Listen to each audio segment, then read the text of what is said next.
विमला देवी जी, जी। राधे राधे। महाराज जी, महाराज जी, आत्मा का परमात्मा से मिलना का रास्ता क्या है? परमात्मा का चिंतन करें तो आत्मा परमात्मा में लय हो जाएगी। जैसे हम जहाँ चिंतन करते हैं वहीं हमारी स्थिति होती है। हम अगर जिस विषय का चिंतन करते हैं वहीं हमारी स्थिति पाई जाती है। शरीर की उपस्थिति उपस्थिति नहीं है, मन की उपस्थिति उपस्थिति है। यदि हम मन से भोगों का चिंतन करें, शरीर में धाम में बैठे हैं तो आप भोगों में बैठे हैं, धाम में नहीं। और आप भोगों में शरीर से बैठे और धाम का चिंतन कर रहे तो आप धाम में उपस्थिति मानी जाएगी। आत्मा का परमात्मा से मिलन की अज्ञान की बात है। वस्तुतः आत्मा और परमात्मा में इतना भी अंतर नहीं है। वही आत्मा ही परमात्मा है, परमात्मा ही आत्मा। पर ये आगे चलकर विषय हम आपके प्रश्न के अनुसार, आप जो भाव से कह रहे हैं ना, उसी भाव की आप परमात्मा के नाम का जितना चिंतन करेंगे, भगवान कह रहे मत चित्ता मदगत प्राणा बोधयंता परस्परम कथयंत च माम नित्यम तुष्यंत च रमंत च, जो मेरे में चित्त अर्पित कर देते हैं। गोपियों की महिमा इसी बात में थी कि वो सब काम संसारिक करती थी। गाय धोना, धान कूटना, पति को रिझाना, पुत्र को दुलार करना, घर के लीपना पोतना, सब काम संसारिक, लेकिन उनकी चित्त वृत्ति भगवान में रहती थी।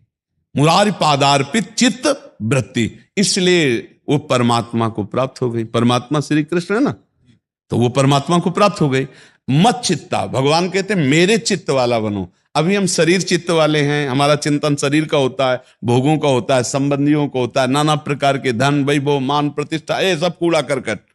जब सब हट जाए, केवल श्री कृष्ण का चिंतन हो, तो आत्मा परमात्मा में लीन हो जाती, जैसे तरंग समुद्र में लीन हो गई।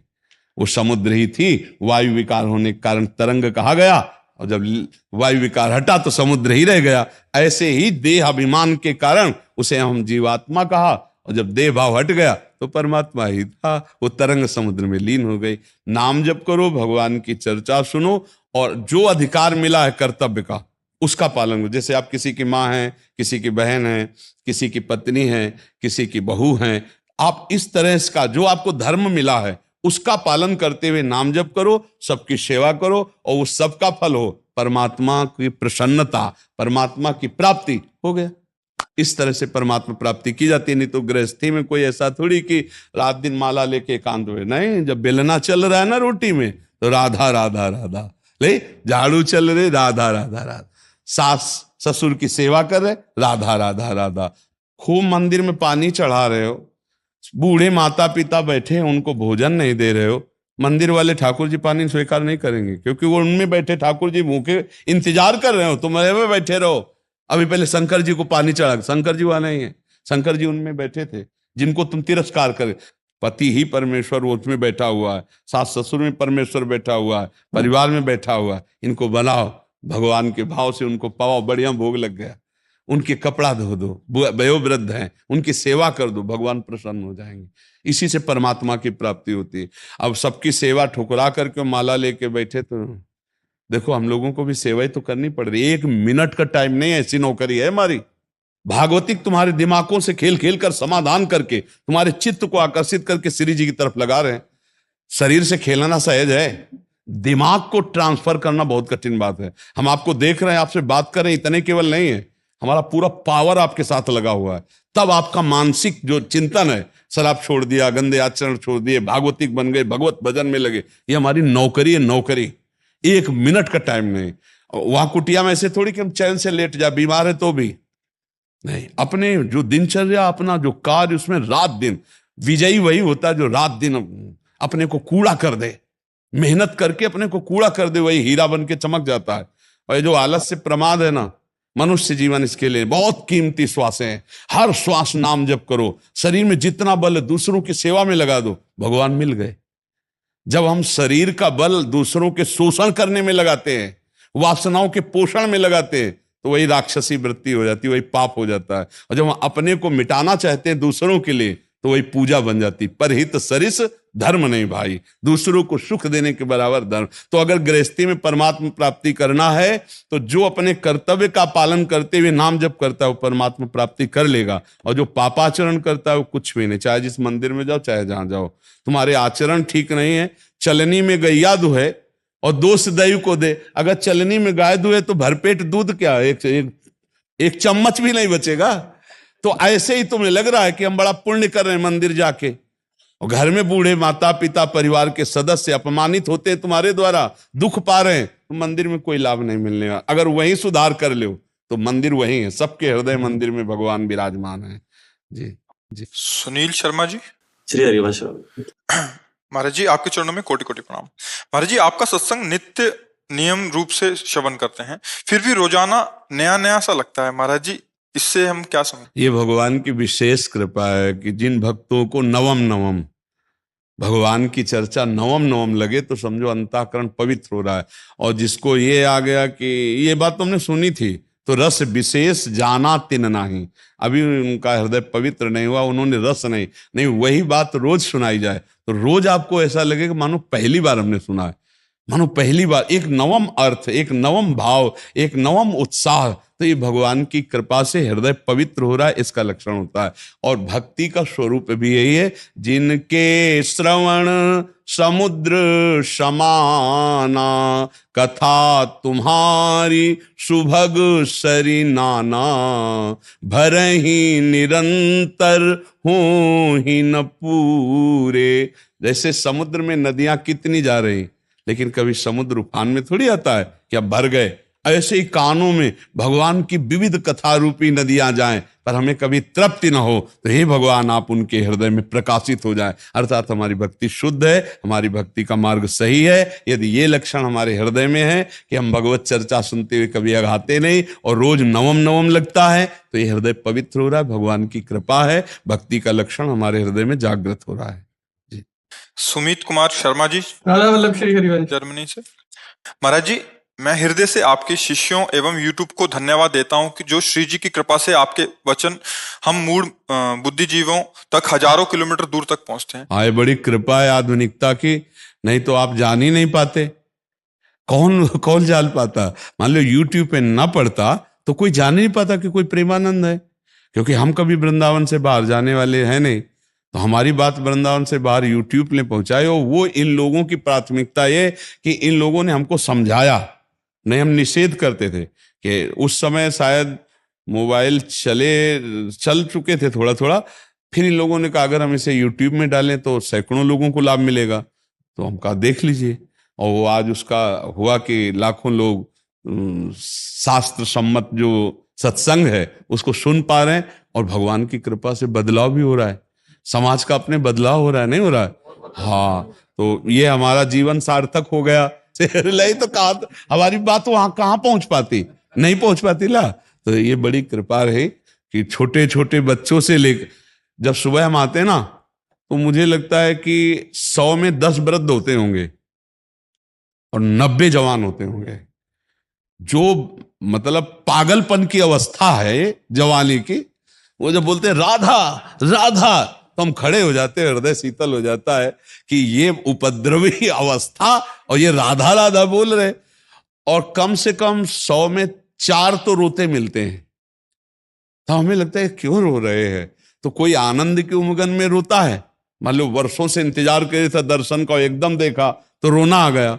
और कोई अपनी चाहत के लिए रोता होगा, नहीं, पर बहुत अच्छा प्रभाव सत्संग का भगवत कृपा से पड़ रहा है।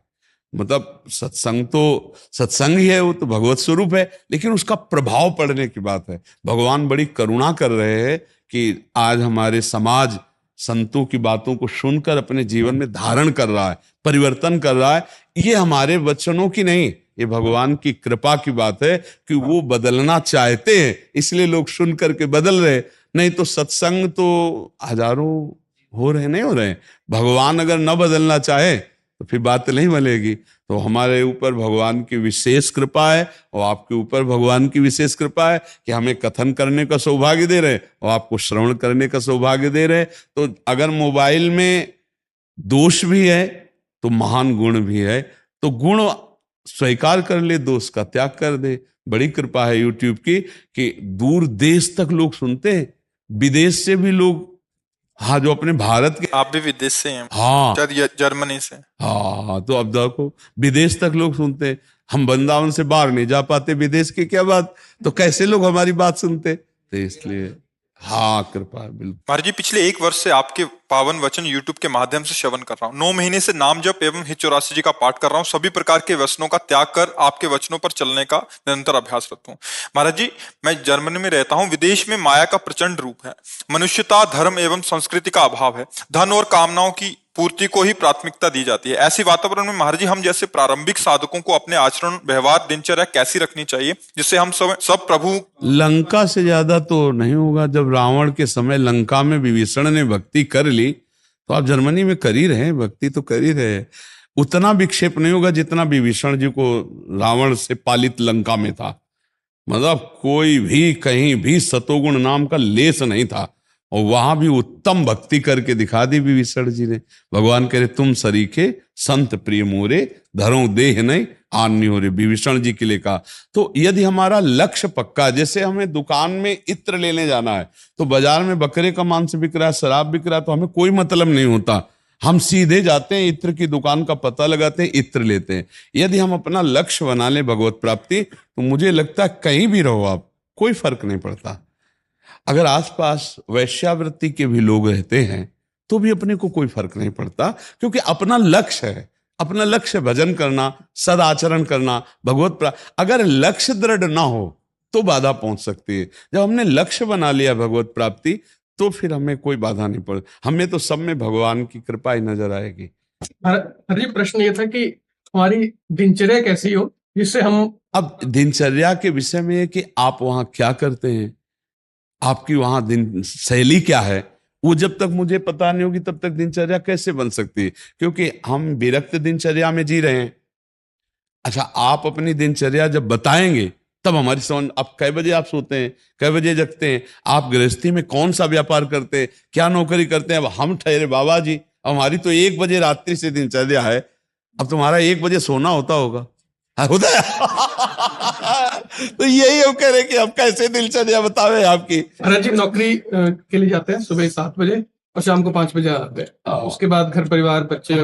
हाँ, तो संसार, हम आपको बता रहे जो दिनचर्या करो वैसे ही करो, बस आप नाम पर ध्यान दो। आप वैसे गंदे व्यसन तो छोड़ ही चुके हैं, जैसे मांस है, मदिरा, ये। और देखो, अगर हमारे धर्म से चलना चाहते हो तो केवल जिस पत्नी को स्वीकार किया है उस पत्नी के अलावा किसी को भी काम भाव से टच मत करो। अगर हमारी बात मान रहे हो, हम बहुत मोटी मोटी बात कह रहे हैं। भोजन सतोगुणी रखो, आचरण पवित्र रखो, और जो करते हो वही करते रहो, नाम जप करो। दिनचर्या में, घर गृहस्थी में बहुत दिनचर्या है। नाम जप अगर चलता रहा, राधा राधा राधा राधा, और ये आचरण थोड़ा शुद्ध रहे, तो आप आगे निकल जाओगे।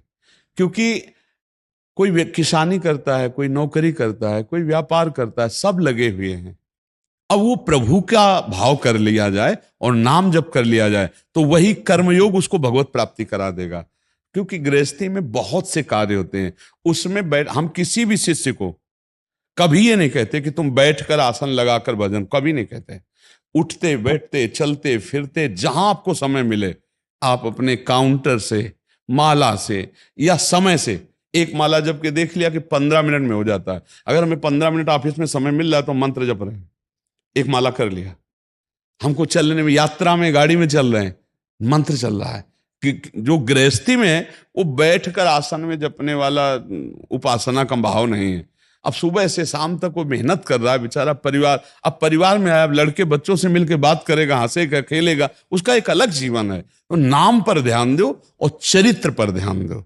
अगर आपका चरित्र पावन, क्योंकि विदेश में चरित्र की महत्ता नहीं है, हमें ऐसा सुनने को मिला। हम तो कभी गए, मतलब बहुत ही जैसे विचारिता बहुत है। हाँ, हम तो गए नहीं, कभी सुना है। हमको तो जैसे बताया जाता है कि अन्य देशों में खान पान और चरित्र ये सब दूषित ही रहते हैं। मतलब उनका जीवन ही है मनमानी भोजन करना, मनमानी भोग करना, बस इतना ही जीवन है। ऐसा हमको बताया गया कि बाहर का जीवन ही यही है, विलासिता, रसेंद्री जनेन्द्री की विलासिता। जो मन आवे सो खाओ, और खाने में प्रधानता मांस की ही रहती है, और भोगने में प्रधानता मन की रहती है। जहां मन आवे, जैसे मन आवे, कोई नियमावली नहीं, कोई सिद्धांत नहीं। तो अपने को ऐसा आसुरी प्रवृत्ति नहीं धारण करनी, अपने धर्म, और इसमें प्रेम है। जैसे आप अपनी पत्नी को स्वीकार किए हुए हैं और दोनों प्रेम, तो एक गृहस्थी बड़ा आनंदमय जीवन है, आनंदमय जीवन है ना। कमा के लाए अपने परिवार को भगवत स्वरूप मानकर सुख, राधा राधा राधा राधा, धर्म से चलो, इसी से भगवत पर। ज्यादा गृहस्थी में ठाकुर जी तो विराजमान है ना, हाँ, उनका भोग लगाओ और पाओ और नाम जप करो, पवित्र आचरण से रहो, बस। और आप बताए कि चतुरासी जी का आप गान करते हैं, तो छुट्टी 84 भ्रमंते निर्खय जुगल किशोर, वादा है चतुरासी जी का गायन करने वाला 84 लाख योनियों में नहीं जा सकता और भगवान की प्राप्ति निश्चित होगी उससे। आचार्यों ने लिखा है तो हम उसी के अनुसार विश्वास से कहते, छुट्टी 84 भ्रमंते निर्खय जुगल किशोर, निर्खय जुगल किशोर भोर और रैन न जाने, पिए रूप रस मत भयो कछु मन ही नाने। पर धन्यवाद है आपको कि आप विदेश में रहकर राधा रानी और आपकी कृपा है वहाँ। हाँ बिल्कुल, आप चलिए, बहुत अच्छा है, महाराज जी, इसके क्या इन्हीं आचरणों का प्रभाव मेरे बच्चों में पड़ेगा? पूरा पड़ेगा। अगर पहले से संस्कार डाले हो तो, अगर वो 18-20 के हो चुके हैं, भी छोटे हैं महाराज जी। अब तो संस्कार डाल दीजिए, नहीं 18-20 में विदेश का संस्कार पड़ जाएगा तो तुम्हारा विभाव नहीं बनेगा। बच्चों को जैसे संस्कार दिए जाते हैं, छोटा पौधा जैसा आप मोड़ दोगे वैसे मोड़ हो जाएगा। छोटे महाराज जी, 8 साल और 2 साल। बहुत बढ़िया अवसर है, बैठाल के थोड़ी देर 5 मिनट कीर्तन करवाओ, थोड़ी देर उनको भारतीय शिक्षा दो कि भ्रष्टाचार, गलत आचरण, इनसे वो बचा ले जाओगे ना, तो विदेश में रहते हुए बहुत अच्छे हो जाएंगे। भारतीय संस्कृति और अपने धर्म से जोड़ने के लिए हम उनको जैसे रामायण, श्री कृष्ण सब दिखाते ही, हाँ बिल्कुल, कहानी कथा के रूप में भी सुनाते। हाँ बिल्कुल ठीक है। सबसे ज्यादा 2 इंद्रियां भ्रष्ट करती हैं, रसेंद्री और जनेंद्री, इनसे बचा ले जाए तो मतलब सब बच जाता है। नहीं, ये 2 तो भ्रष्ट है और बहुतायत हो गई इसकी बहुतायत हो गई। आप किसी भी मित्र से मिलने जाओ तो आपको पीने के लिए आदि ये और खाने के लिए अंडा और मांस आदि, यही मतलब यही वीआईपी। महाराज जी, पार्टी का मतलब यही होता है वहां, पहले ये सब मतलब हाँ, तो ये सब इसके बिना वो बोलते ही कुछ नहीं है, पार्टी हुई नहीं जब तक ये चीज ना हो वहां। हाँ, क्योंकि नरक जाना है ना, इसलिए पार्टी तो सही तभी बोलेगी। अभी मिला इसके तो नरक कैसे जाओगे, तो इसके लिए और मैं अगर महाराज जी अगर नहीं जाऊंगा, नहीं जाता हूँ, तो वो थोड़ा देखते कि क्यों नहीं आता हमारे साथ ऐसा। हाँ, पर उनकी बात मत देखो, उनका साथ का मतलब है नरक जाना। जो हमको गलत आचरण की शिक्षा दे, इतना तो समझ लो।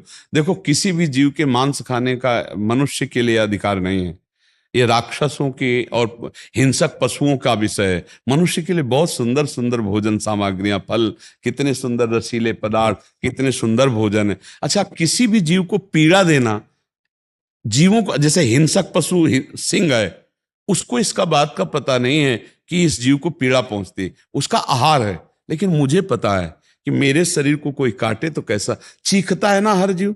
आप देखो, किसी मान लो मुर्गी है, आप एक सुई ऐसे करो तो वो बचना चाहेगी, वो चीखती है, वो चिल्लाती है। आप उसी को काट के, भूंज के, उबाल के, ऐसे हर जीव को, किसी को भी। अपने यहाँ तो गाय परम पवित्र, मतलब कितनी पूज्य, विदेशों में तो उसका आहार कर रहे हैं वो। तो मान लो भूल से अगर कहीं, अच्छा विदेश में पता क्या चले कि किसका है, वहां जब सबई चल ही रहा है तो वहां पार्टी में गए तो यहाँ पूछोगे क्या कि नहीं जी किसका। सुअर अपने यहाँ कितना निकृष्ट माना जाता है, नहीं, छूना भी अपवित्र वाला वहां परोसा जाता है। तो बहुत बचना है, बहुत बचना है। अगर खान पान सही हुआ तो सब सही हो जाए। खान पान और चरित्र 2 पर ध्यान दे। भारती श्रीवास्तव जी भोपाल से। राधा वल्लभ श्री हरिवंश महाराज जी, आपके चरणों में कोटि कोटि प्रणाम। महाराज जी, हमारे शास्त्रों में बताया है कि जब कोई महापुरुष या संत समाधि को प्राप्त होते हैं तो उनकी सारी इच्छाएं खत्म हो जाती हैं और बिना इच्छा के जीव शरीर में रहना असंभव होता है। तो वो कौन सी इच्छा शक्ति? बिना इच्छा के शरीर में रहना असंभव, ऐसा कैसे हो सकता है? नहीं, आप कहो आपको असंभव है क्योंकि आपने समाधि को देखा नहीं, आप समाधि को पाए नहीं। ऐसा नहीं है, जैसे घड़ी का सेल खींच लो तो सेकंड की सुई सेकंड में, मिनट की घंटा में ठप, ऐसे अंतःकरण होता है। निश्चल मन, निश्चल बुद्धि, निश्चल चित्त, फिर भी क्रियाएं दिखाई दे रही, यंत्रवत क्रियाएं हो रही, कोई संकल्प नहीं, कोई विकल्प नहीं। ब्रह्मभूता प्रसन्नात्मा न सोचते न कांक्षते समाः सर्वेषु भूतेषु मद भक्तिम लभते पराम। गीता जी में भगवान श्री कृष्ण चंद्र जी कह रहे हैं, वो जगत गुरु हैं, वो सब कुछ जानने वाले हैं कि जो भगवत प्राप्त हो जाता है उसी को समाधिस्थ कहते हैं। समधि, जो समता को प्राप्त हो गई, धी माने बुद्धि, सम माने जो समता को प्राप्त हो गई। समता को प्राप्त हुई बुद्धि भगवदाकार होती है, उसमें कोई संकल्प, विकल्प, सोच, इच्छा नहीं होती। बिना इच्छा की क्रियाएं होती रहती हैं। कैसे? जैसे ढलान में मोटर का इंजन बंद कर दो और ब्रेक छोड़ दो, पेट्रोल भी नहीं खर्चा होगा और आराम से गाड़ी चल देगी। ढलान है ना। तो ऐसे ही भगवान की शरण की तरफ जब गया जीव, तो संकल्प विकल्प बंद, इंजन बंद, संकल्प विकल्प नहीं हो रहा, इच्छा नहीं है कोई, पर क्रियाएं हो रही हैं। मिलने पर व्यवहार हो रहा है, भोजन मिलने पर भोजन पा रहा है। कहीं लगा दो तो, जैसे जड़ भरत जी को पालकी में लगा दिया, पालकी में चल रहे हैं, खेत की रक्षा में लगा दिया, खेत की चल रहे हैं। लेकिन ब्रह्मबोध समाधिस्थ पुरुष, और खूब तगड़ा शरीर था। आप कह रहे हो जीवित कैसे रह सकता है, शरीर में कैसे रह सकता है? तो आपकी स्थिति नहीं, इसलिए आपको लगता है ऐसे कैसे हो सकता है। तो हम नहीं कर सकते तो इसका मतलब ऐसा होता नहीं है, ऐसा नहीं है, स्थिति है। आप समझ पा रहे हैं आप जी? समाधि की एक स्थिति है जिसमें, जैसे अभी आपको तो पीछे अगर चर्चा सुन के आए हो सत्संग में, ये जीवन भगवत प्राप्ति के लिए जो मिला, ये शरीर एक कपड़ा है हमारा, हम शरीर थोड़ी है। आप अपने को शरीर मान रहे हैं, 100% मान रहे हैं। ईमानदारी से देखो, समाधिस्थ पुरुष शरीर से बहुत परे होता है, स्थूल सूक्ष्म कारण तीनों शरीरों से। अच्छा, वो जब अपने स्वरूप को जान गया तो अचाह स्थिति एक होती है, कोई चाह नहीं, जितनी चाह है शरीर को लेके, प्यास भूख प्राणों का धर्म, भोग जनेन्द्री का धर्म, अच्छा खाना ये रसेंद्री का धर्म, रूप देखना नेत्रेंद्री का धर्म, शब्द सुनना श्रवणेंद्री का, सुगंध घ्राणेंद्री का। तो सब इंद्रियों का विषय। मैं इंद्री थोड़ी हूं, मैं मन थोड़ी हूं, मैं स्थूल शरीर थोड़ी हूं, मैं सूक्ष्म शरीर थोड़ी हूं। ये जो इसको बोध हो गया वही तो समाधि को प्राप्त होता है। तो स्वरूप में इच्छा नहीं है और शरीर में इच्छा ही इच्छा है। आप शरीर में इसलिए लगता बिना इच्छाओं के कैसे जी जाएगा, और वो स्वरूप में इसलिए वहां कोई इच्छा नहीं। जब भक्त अपने स्वरूप में होता है तो जा ही न चाहिए कबहु कछु, तुम सन सहज सने बसो निरंतर तासुर सोराउर निजगे। तो बोले बिना इच्छा के तो फिर काम ही नहीं होगा संसार का। नहीं, चक्रवर्ती सम्राट अम्बरीश जी हैं, महाभागवत हैं, और एक भी इच्छा नहीं है और पूरा राजकाज करते हैं। अवधपुरी का पूरा शासन 14 वर्ष तक संभाल रहे हैं भरत जी, और आप कैसे जी रहे हैं? कोई इच्छा नहीं है और पूरी अयोध्या का राज्य संभाल रहे। तो अब हम चूंकि इच्छा में बंधे हुए हैं, इसलिए हम अनिच्छित पुरुष की क्या स्थिति होती है वो कैसे जान सकते हैं? हम व्यवहार में प्रपंच में हैं तो हम समाधिस्थ पुरुष की स्थिति कैसे जान सकते हैं? ये जब समाधि में हम पहुंचेंगे तब हमें पता चलेगा। ऐसा होता है समाधिस्थ पुरुष का हृदय, जहां कोई चाह नहीं होती, न सोचती न कांक्षती, न कोई सोच है न कोई चाह है। जी, आप समझ पा रहे? जैसे गुरुजी श्री रामकृष्ण परमहंस जी हैं, तो वो बिल्कुल पहुंचे हुए संत हैं।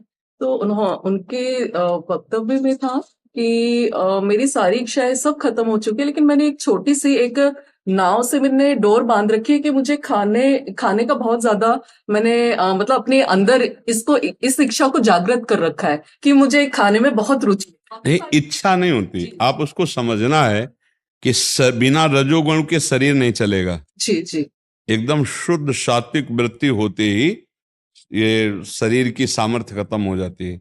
तो महापुरुष जानबूझ करके, जैसे वो 2 बातें पकड़े रहते थे, सत्संग के बीच में भी कह देते थे पकौड़ा लाओ, कभी कभी कह देते हुक्का लाओ। तो विवेकानंद जी कहते थे भगवान आपकी महिमा तो आप ही जाने, पर ऐसे ऐसे अश्रद्धालु लोग हैं कि ये बात सुन के कि पकौड़े की इनकी आदत नहीं छूटी, हुक्का की आदत नहीं छूटी, तो हो सकता है अश्रद्धा कर ले। तो उनका विवेकानंद, ये शरीर रजोगुण से चलता है, अगर इसको रजोगुण नहीं पहुंचेगा तो ये जिस दिन ना मांगे उसी दिन समझ जाना छूट जाएगा। तो एक होता इच्छा और एक होता चलाना। जैसे गाड़ी में पेट्रोल डाला जा रहा है तो गाड़ी को चलाने के लिए डाला जा रहा है, इच्छा का नहीं जाना। जैसे हमें प्यास लगी है तो इस शरीर को आवश्यकता पानी की है, अब पानी पीना, प्यास बुझाना, ये इसकी आवश्यकता है। महापुरुष शरीर चलाते हैं, ना कि शरीर बन के भोगते हैं। वो पकौड़ा को भोग रूप में नहीं स्वीकार कर रहे हैं, शरीर को आवश्यकता है रजोगुण की। एक बार राधा बाबा का नाम सुना है? गीता वाटिका में रहते तो गोरखपुर में भाई जी से हनुमान प्रसाद पोद्दार जी के बड़े सिद्ध महापुरुष थे। तो उनको मिठाई पा रहे थे तो बहुत प्रिय लग रही थी। तो उन्होंने भाई जी से कहा कि अभी मिठाई प्रिय लग रही, क्या मेरे अंदर मिठाई की इच्छा है? तो उनका नहीं, आवश्यकता है। शरीर को शुगर की आवश्यकता होती तो वो प्रियता से पाया जाता है। जैसे जिस दिन आपका हाई ब्लड प्रेशर हो, नमक की आवश्यकता नहीं, तो आपको अच्छा नहीं लगेगा नमक। लेकिन जब नमक की आवश्यकता होगी तो आपको नमक प्रिय लगेगा शरीर को। तो शरीर और आप अलग अलग हैं। तो सिद्ध महापुरुष का भी शरीर तो होता है ना। अब अगर कमजोरी बढ़ रही है और दूध मिल जाए तो उसे पी लेगा, घी मिल जाए तो उसे खा लेगा, क्योंकि शरीर पोषण के लिए चाहिए। शरीर और आत्मा अलग अलग है। गाड़ी में बैठने वाला और गाड़ी अलग अलग है। अब कह दे कि भाई हम गाड़ी में पेट्रोल नहीं डालेंगे तो चाहे जितनी बढ़िया गाड़ी हो चलेगी तो है नहीं। पेट्रोल के साथ साथ और भी कुछ पड़ता है उसमें, नहीं वो एक ऑयल, इंजन ऑयल। हाँ, तो ऐसे पेट्रोल समझ लो दाल रोटी और वो समझ लो घी आदि।